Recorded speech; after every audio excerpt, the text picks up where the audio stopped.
Students, welcome to Vidya classes. आज हम लोग पिछले क्लास में जैसा कि हम लोग स्टार्ट किए थे बिजनेस स्टडीज करना, और आज के क्लास में हम लोग उसी चैप्टर को, बिजनेस स्टडीज के उसी चैप्टर को और आगे कंटिन्यू करने वाले हैं। ठीक है, आज थोड़ी सी तबीयत ठीक नहीं है तो कोशिश रहेगी, लेकिन फिर भी कि कोई एक्सक्यूज ना हो, आपको बेहतर से बेहतर तरीके से मैं समझा पाऊं, आप भी थोड़ा कोऑपरेट करिएगा। चलिए देखते हैं। देखिए, आज के क्लास में कल हम लोग पढ़े थे जैसा कि फंक्शंस ऑफ मैनेजमेंट का मैंने आपको थोड़ा सा पार्ट बताया था। आज अपने लोग उसके आगे कंटिन्यू करेंगे। देखिए, फंक्शंस ऑफ मैनेजमेंट, ये चैप्टर 1 का ही पार्ट है। कल हमने स्टार्ट किया था nature and significance of management. ये nature and significance of management chapter 1 उसी का पार्ट है, उसी के अंदर में आता है, उसी चैप्टर में है आपका फंक्शंस ऑफ मैनेजमेंट, फिर उसके बाद लेवल्स ऑफ मैनेजमेंट, ये सब उसी के अंदर है। फंक्शंस ऑफ मैनेजमेंट, जैसा कि मैंने आपको बताया था कल कि मैनेजमेंट के 5 फंक्शंस होते हैं। ठीक है, और ये पांचों फंक्शन बिल्कुल सीरीज वाइज चलेंगे, एक के बाद एक करके। ठीक है, तो सबसे पहले हम लोग क्या करेंगे, जब भी हम कोई भी प्रोजेक्ट स्टार्ट करने जा रहे हैं, कोई भी काम, कोई बिजनेस स्टार्ट करने जा रहे हैं या किसी भी तरह के काम को हम अगर शुरू करने जा रहे हैं, तो सबसे पहले काम को करने के पहले हम क्या करते हैं, सोचते हैं उसके बारे में। ठीक है, करने के पहले से सोचना वो होता है प्लानिंग। क्या सोचते हैं कि हमें करना क्या है, व्हाट शुड बी डन। ठीक है, कैसे करना है, how it should be done, कौन इसे करेगा। ठीक है, हु शुड डू इट। तो हम लोग सबसे पहले इस तरह से प्लानिंग करते हैं, क्या करेंगे, कैसे करेंगे और कौन करेगा उस काम को, किस तरह से होगा, हमारा टारगेट क्या है, हमारा ऑब्जेक्टिव क्या है, ये आ जाता है हमारा प्लानिंग के अंदर में। ठीक है, प्लानिंग के बाद जब हमने और डिसाइड कर लिया कि हमारा ऑब्जेक्टिव क्या है, हम क्या करना चाहते हैं, कैसे करना चाहते हैं और उन कामों को कौन करेगा, हमारा गोल क्या है, हमारा टारगेट क्या है, हम एक्चुअली अचीव क्या करना चाहते हैं। जब हमने ये सब कुछ कंप्लीट हो गया है, हमारा प्लानिंग कंप्लीट जब हो जाता है, तो प्लानिंग के ठीक बाद जो काम, जो फंक्शन शुरू होता है मैनेजमेंट का, प्लानिंग के ठीक बाद मैनेजमेंट क्या करना शुरू करता है, ऑर्गेनाइज करना। मतलब जब हमने ये डिसाइड कर लिया कि हमें करना कैसे है, कौन करेगा, कैसे करेंगे, कब करेंगे, उसके ऑब्जेक्टिव क्या है, क्या हमें अचीव करना है, तो उसके बाद हमें उस अचीव करने के लिए टारगेट को, हमारे प्लानिंग को सक्सेस करने के लिए अब हम सब कुछ ऑर्गेनाइज करना चालू करते हैं। मतलब उस टारगेट को फुलफिल के लिए जो जो चीजें हमें चाहिए, ठीक है, हमें सारे काम को प्रॉपर तरीके से डिवाइड करना पड़ेगा, अलग अलग डिपार्टमेंट में उसे डालना पड़ेगा, एक प्रॉपर सेटअप तैयार करना पड़ेगा, एक प्रॉपर स्ट्रक्चर तैयार करना पड़ेगा, जिसके अंदर में रह करके हम उस टारगेट को, उस गोल को अचीव कर पाएंगे जो हमने अपने प्लानिंग में सेट किया था। ठीक है, उसके लिए हम डिसाइड करेंगे कितने स्टाफ चाहिए जो उन्हें काम करेंगे, वो हम उनको कहां से लेके आएंगे, कैसे उनसे हमें क्या काम कराना है। मतलब सिंपल बात है, इस प्लानिंग को पूरा करने के लिए हमें जिन जिन चीजों की जरूरत है उन्हें प्रॉपर तरीके से वो पूरा एक सेटअप तैयार करना, एक पूरा स्ट्रक्चर तैयार करना, ये करते हैं हम ऑर्गेनाइजिंग में, सब कुछ अरेंज करना। ऑर्गेनाइजिंग का जैसे ही फंक्शन, मतलब मैनेजमेंट का जैसे ही ऑर्गेनाइजिंग का काम पूरा हो जाता है, उसके ठीक बाद मैनेजमेंट क्या काम करते हैं, उनका काम हो जाता है स्टाफिंग। अच्छा, स्टाफिंग मतलब, स्टाफिंग में क्या काम आ जाता है हम लोग ये देखेंगे। स्टाफिंग मतलब होता है जब भी हमारे यहाँ कितने स्टाफ है, मतलब कितने लोगों की हमें जरूरत है जो हमारे इस प्लानिंग को पूरे करने में हेल्प करेंगे। हमने प्लानिंग किया, क्या करना है, कैसे करना है, ठीक है, कौन इन्हें करेगा, उसके अनुसार हमने ऑर्गेनाइजिंग किया, पूरा सेटअप और स्ट्रक्चर तैयार किया। तो हमने इसमें यहाँ पे ये भी डिसाइड किया कि कितने लोगों की जरूरत पड़ेगी, है ना, कितने लोग हमें चाहिए, कितना हमको वर्कफोर्स चाहिए, उसके अकॉर्डिंगली हम यहाँ पे स्टाफिंग करेंगे, हम लोगों को रिक्रूट करेंगे, काम पर रखेंगे, जरूरत पड़ेगी उन्हें proper training, skill development program, proper training देना, यहाँ पर हम ये काम करेंगे स्टाफिंग में। स्टाफिंग में क्या हम लोग करते हैं तब, वर्क फोर्स को रिक्रूट करना, उन्हें प्रॉपर प्लेसमेंट देना, training and development programs provide करवाना। ठीक है, ये हुआ हमारा स्टाफिंग का काम। तो पहले प्लानिंग किया, प्लानिंग करने के बाद उसके अनुसार सब कुछ अरेंज किया, सेटअप तैयार किया, ऑर्गेनाइज किया। जब सब कुछ ऑर्गेनाइज हो गया उसके अकॉर्डिंगली फिर हम स्टाफिंग करना चालू किए, लोगों को रिक्रूट करना चालू किए। जो लोग क्यों, विदाउट वर्कफोर्स कोई भी ऑर्गेनाइजेशन रन नहीं कर सकता है। You can not run any organization without the workforce. Workforce are very much essential to run the organization. तो स्टाफिंग बहुत इंपॉर्टेंट एक प्रोसेस है, इंपॉर्टेंट फंक्शंस है मैनेजमेंट का। जब स्टाफिंग अगर हमारा प्रॉपर तरीके से होता है, प्रॉपर तरीके से हम स्टाफ को रिक्रूट करते हैं हमारे ऑर्गेनाइजेशंस के रिक्वायरमेंट के अकॉर्डिंगली, ऑर्गेनाइजेशंस के गोल के अकॉर्डिंगली, तो बहुत ज्यादा चांसेस बढ़ जाते हैं कि मैनेजमेंट अपने गोल को इजीली अचीव कर सकता है। क्योंकि ऑर्गेनाइजेशन के गोल को अचीव कौन करवाता है? सबसे बड़ा हाथ उसमें होता है हमारे ऑर्गेनाइजेशन के स्टाफ का, वहां के एम्प्लॉइज का, है ना। मैनेजमेंट तो अकेले नहीं है, मैनेजमेंट सारे स्टाफ को लेकर है। तो ये बहुत इंपॉर्टेंट एक फंक्शन है मैनेजमेंट का। ये बहुत केयरफुली होना चाहिए और सही से होना चाहिए। स्टाफिंग जैसे ही पूरा हो जाता है मैनेजमेंट का काम, स्टाफिंग के बाद हमारा मैनेजमेंट का फोर्थ फंक्शन क्या हो जाता है? वो हो जाता है डायरेक्टिंग करना। जब हमने स्टाफिंग कर लिया, स्टाफ को रिक्रूट कर लिया अपने रिक्वायरमेंट के अकॉर्डिंगली, उसके बाद हम डायरेक्टिंग करेंगे। डायरेक्टिंग में क्या आ जाता है? डायरेक्टिंग में हम सुपरवाइज करेंगे। वर्कर्स लोगों को काम पे रखा, उन्हें काम दिया, अब उनके काम पर ध्यान रखना, उन पर नजर रखना, वो काम कैसे कर रहे हैं, उनको जरूरत पड़ने पर प्रॉपर इंस्ट्रक्शंस देना। जहां जहां पर उन्हें सुपरवाइज करने की जरूरत है, उन्हें देखने की जरूरत है, ये करना, ये आ जाता है डायरेक्टिंग के अंदर में। ठीक है, उसके बाद आ जाता है कम्युनिकेशन। स्टाफ को आप जब रिक्रूट करते हो तो उनके साथ एक प्रॉपर कम्युनिकेशन बना के रखना बहुत जरूरी है।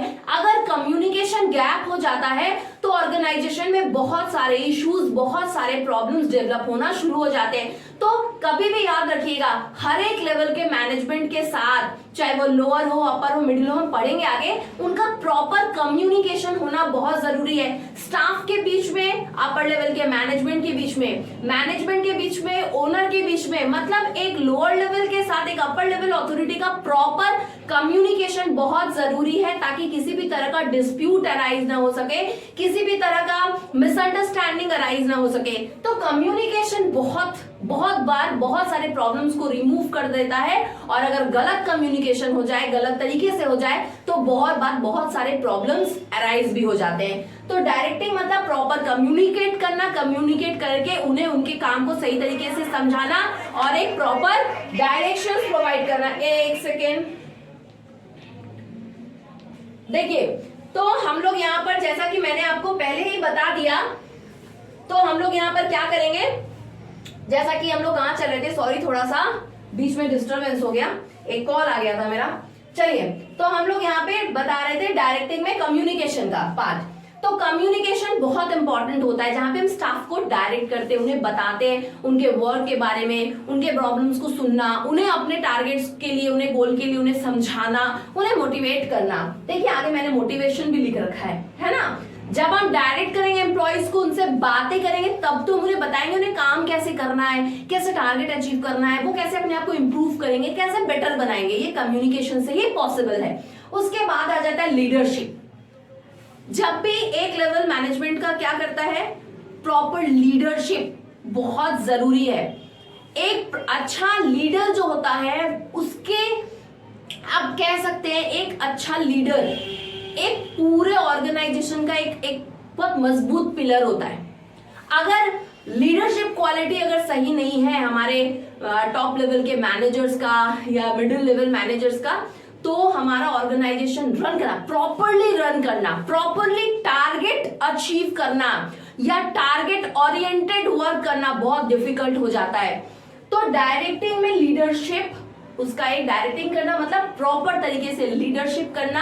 आप एक लीडरशिप क्वालिटी ऐसा होना चाहिए कि कैसे आप अपने सारे एम्प्लॉइज से काम को सही समय पर, सही टाइम के अंदर पूरा करवाते हैं, कैसे उनको सही से आप कंट्रोल करके रखते हैं, कैसे उनको आप सही समय पर जब उनको जिस तरह से काम करवाना है, जिस तरह से उनके वर्क फोर्स को हमको अप्लाई करना है, किस तरह से हमें उनके लेबर फोर्स को यूटिलाइज करना है, उनके टैलेंट को यूटिलाइज करना है, इट इज अ वेरी, आप बोल सकते हैं very good quality of any manager, of any owner भी बोल सकते हैं। बहुत बार ओनर खुद अपने बिजनेस को लीड करता है, अपने बिजनेस को खुद मैनेज करता है, खुद चलाता है। तो ये लीडरशिप क्वालिटी बहुत इंपॉर्टेंट है। तो डायरेक्टिंग करना मतलब अपने सारे एम्प्लॉयज को, सारे स्टाफ को प्रॉपर तरीके से उन्हें मिला करके चलाना, प्रॉपर लीडरशिप क्वालिटी रखना। डायरेक्टिंग में आ जाता है मोटिवेशन। मोटिवेशन करना मतलब जब हम डायरेक्ट कर रहे हैं, बहुत बार खाली हम कम्युनिकेट करेंगे, सुपरवाइज करेंगे, लीडरशिप करेंगे, खाली इससे नहीं होता। ऑर्गेनाइजेशन पर टाइम टू टाइम अपने स्टाफ को, अपने एम्प्लॉयज को मोटिवेट करने की जरूरत पड़ती है। इसीलिए बहुत बार बहुत सारा सेमिनार भी ऑर्गेनाइज करवाया जाता है, ताकि स्टाफ को समय समय पर बहुत सारे मोटिवेशनल बातों के थ्रू, स्पीच के थ्रू, या बहुत बार उनके साथ प्रॉपर कोऑर्डिनेशन रख के उन्हें मोटिवेट किया जा सके। मोटिवेट करने का बहुत सारा तरीका है, बहुत सारा प्रोसेस है। इसको हम अलग तरीके से पढ़ेंगे, बाद में पढ़ेंगे और डिटेल्स में। फिलहाल आप इतना जान करके रखिए कि मोटिवेशन भी डायरेक्टिंग का एक पार्ट है। अगर एम्प्लॉयज हमारे मोटिवेट नहीं होंगे ना काम के लिए, प्रॉपर 100% अपना एफर्ट देने के लिए, कभी भी ऑर्गेनाइजेशन अपने गोल को अचीव नहीं कर सकता है। क्योंकि ऑर्गेनाइजेशन का गोल डिपेंड ही कर रहा है वर्कर्स के मोटिवेशन के ऊपर, ठीक है। The more the workers are motivated to do work, it will become more easier for the organization to achieve the target. तो मोटिवेशन बहुत इंपॉर्टेंट, याद रखेंगे, पार्ट है लीडर डायरेक्टिंग का।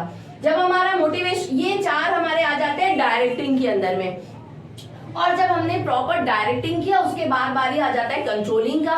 कंट्रोलिंग में हम क्या करते हैं, हम जब उन्हें सुपरवाइज कर रहे हैं, कम्युनिकेट कर रहे हैं, मोटिवेट कर रहे हैं, उन्हें काम दे दिया गया, उसके बाद हमें ये भी देखने की जरूरत है कि जो टारगेट दिया गया था वो प्रॉपर तरीके से अचीव हो रहा है या नहीं हो रहा है। तो टाइम टू टाइम उसके लिए स्टेप्स लेना, टाइम टू टाइम उस पर ध्यान रखना, ये हमारा पार्ट होता है कंट्रोलिंग का।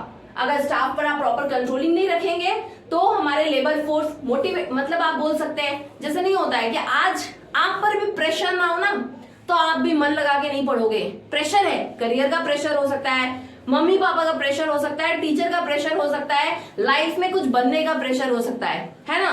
तो हम सब किसी ना किसी प्रेशर के थ्रू काम कर रहे हैं, लाइफ में बढ़ रहे हैं, कुछ ना कुछ है हमारे लाइफ ऊपर प्रेशर बना हुआ।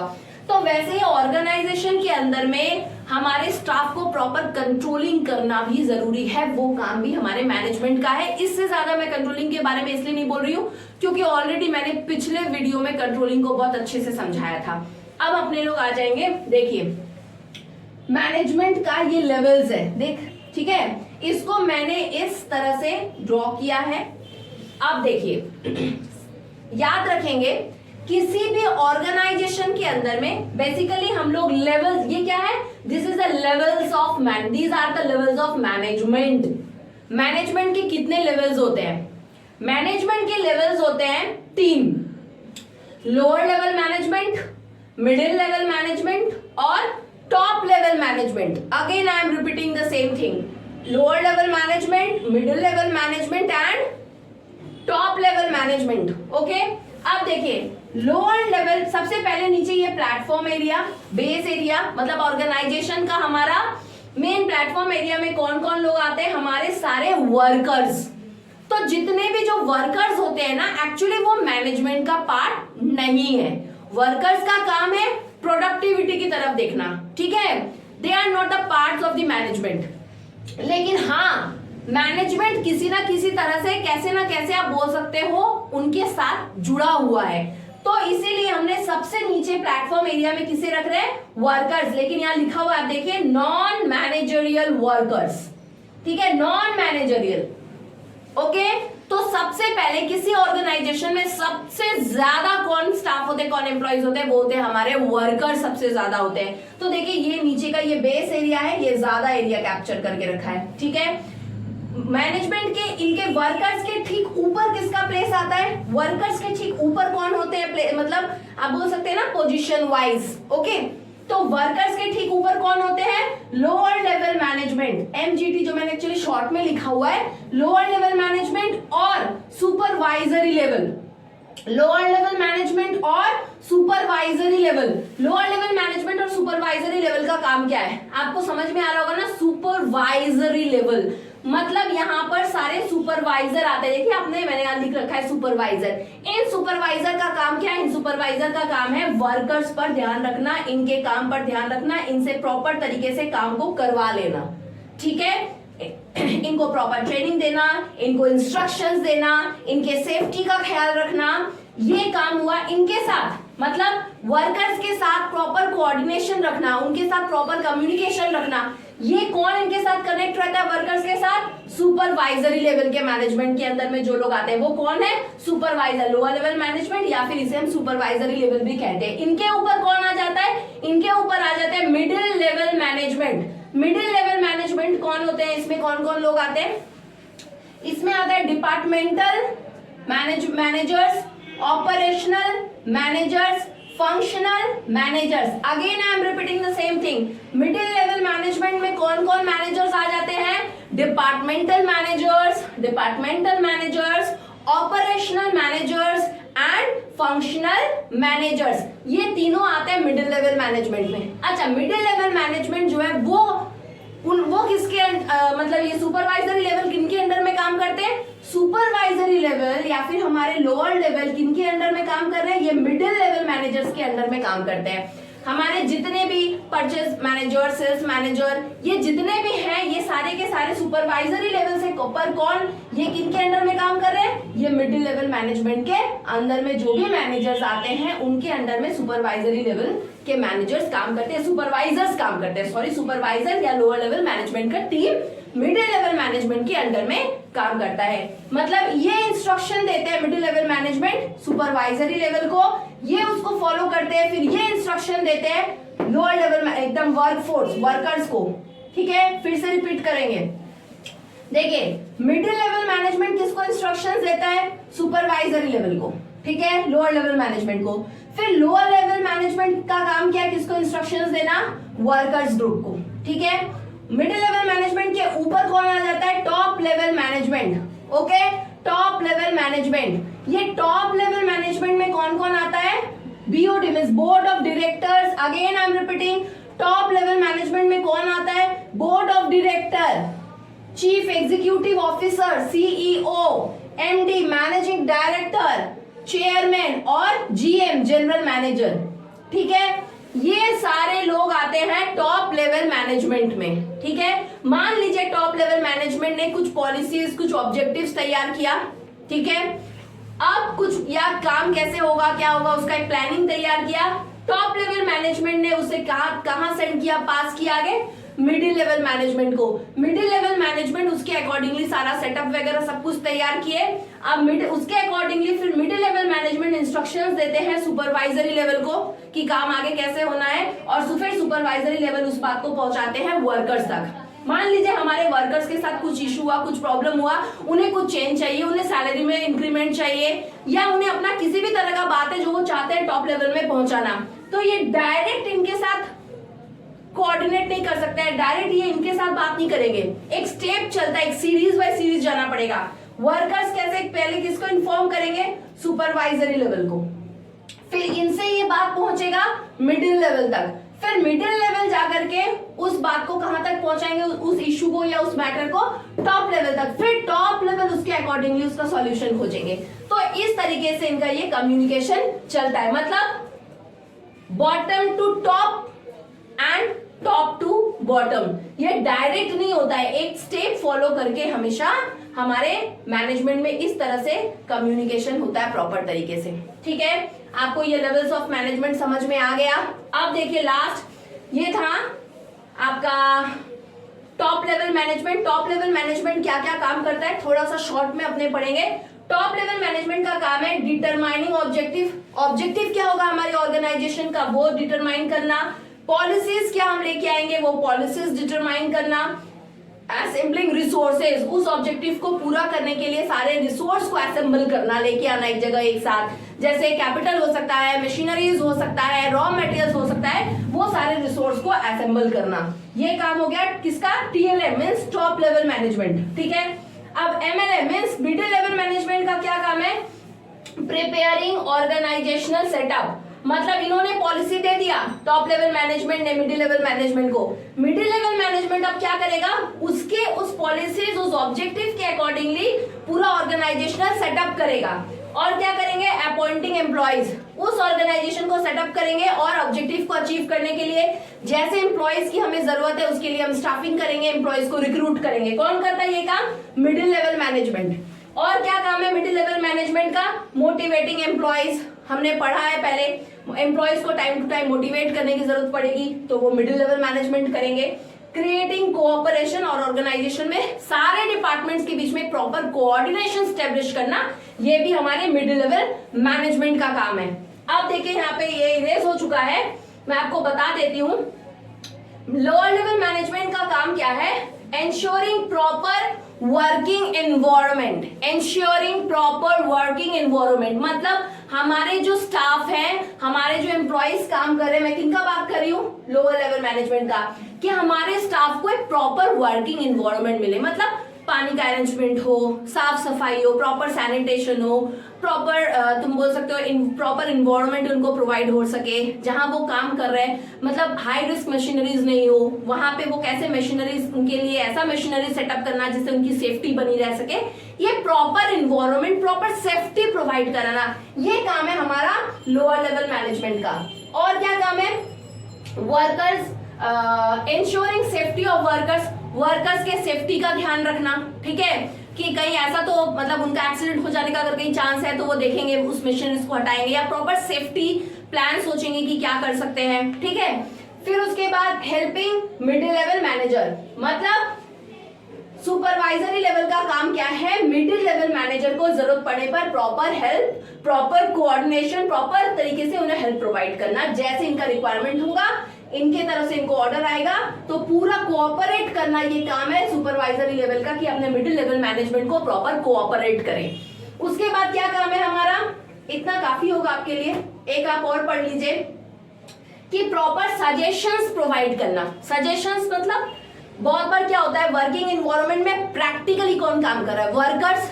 तो बहुत बार वर्कर्स की तरफ से कुछ हो सकता है वर्कर्स बोल रहे होंगे कि अगर इस तरह से नहीं, ऐसे रॉ मटेरियल्स होता तो ज्यादा अच्छा होता, इसकी जगह ये टेक्नोलॉजी मशीनरी यूज करते तो बेटर काम हो सकता था। तो वर्कर्स अपनी बात क्या करते हैं, काम को और बेहतर करने के लिए बहुत बार वर्कर्स भी अपनी तरफ से अपनी राय देते हैं, किसको, सुपरवाइजरी लेवल को, और फिर सुपरवाइजर लेवल उसी बात को पहुंचाते हैं मिडिल लेवल तक। तो ये हम बोल सकते हैं कि एक सजेशंस प्रोवाइड करना, वर्कर्स की तरफ से सजेशंस आता है उनके सुपरवाइजर को, और फिर सुपरवाइजर उन्हीं सजेशंस को पहुंचाने का काम करते हैं मिडिल लेवल मैनेजमेंट तक। तो इस तरीके से ये पूरा हमारा लेवल्स ऑफ मैनेजमेंट जो है वो काम करता है। आपने देखा ये सारे लेवल्स एक दूसरे के साथ कैसे कनेक्टेड हैं। आपके सबके बुक में, चाहे वो वेस्ट बंगाल बोर्ड का बुक हो, सीबीएसई बोर्ड का बुक हो या फिर आईएससी बोर्ड का बुक हो, आपको आपके सबके बुक में ये मिलेगा, फंक्शंस ऑफ मैनेजमेंट मिलेगा, लेवल्स ऑफ मैनेजमेंट भी मिलेगा। ये एक कॉमन टॉपिक है। अगर आपने सुन रखा है अभी मेरे वीडियोस को अच्छे से, तो आप बिल्कुल लिख पाएंगे अपने एग्जाम में। सुन के भी हम ज्यादा अच्छा लिख सकते हैं, पढ़ के हम जैसा लिख सकते हैं, सुन के हम उससे भी अच्छा लिख सकते हैं। आप जल्दी भूलते नहीं है। तो जैसा कि अभी आपने देख लिया है सारा, अब आप इसे एक बार अच्छे से देखिएगा और एक बार अपने बुक से इसे पढ़ने की कोशिश करिएगा, तो बिल्कुल कॉन्सेप्ट क्लियर हो जाएगा। अब हम लोग नेक्स्ट वीडियो में मिलेंगे। मेरे नेक्स्ट वीडियो में आपके साथ फिर एक नए टॉपिक के साथ मैं रहूंगी। Thank you.